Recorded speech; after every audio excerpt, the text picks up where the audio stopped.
தேவன் எகிப்துக்கு விரோதமாக யுத்தத்தை அறிவித்திருக்கிறார்.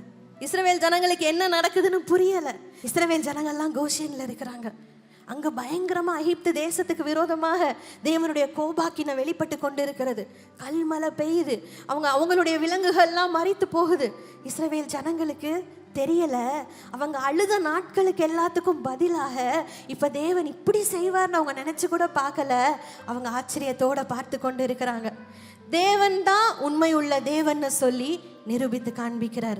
எத்தனையோ காரியங்களை நம்ம வழிபட்டு கொண்டு இருக்கலாம். எத்தனையோ காரியங்கள் இதுதான் எனக்கு உயிரை கொடுக்குது, இதுதான் என்னை உயிரோட வச்சிருக்கு. அந்த மாதிரி ஒவ்வொருத்தருக்கும் ஏதோ ஒரு காரியம் பெருசா தெரியும்ல. ஆனா ஆண்டவர் அன்னைக்கு நிரூபிச்சு காண்பிக்கிறாரு, நான் தான் எல்லாமே, இந்த உலகத்துல இருக்கிற எல்லாமே தாங்குகிறது, அதுக்கு ஜீவனை கொடுத்திருக்கிறது, அதை சஸ்டெயின் பண்ணுகிறது, அதை தாங்குகிறது, கரங்கள்ல ஏந்தி இருக்கிறது நான் ஒருவர் மாத்திரம்தான் சொல்லி எகிப்துக்கு அன்னைக்கு ஆண்டவர் என்ன செய்கிறாரு? நிரூபித்து காண்பிக்கிறார்.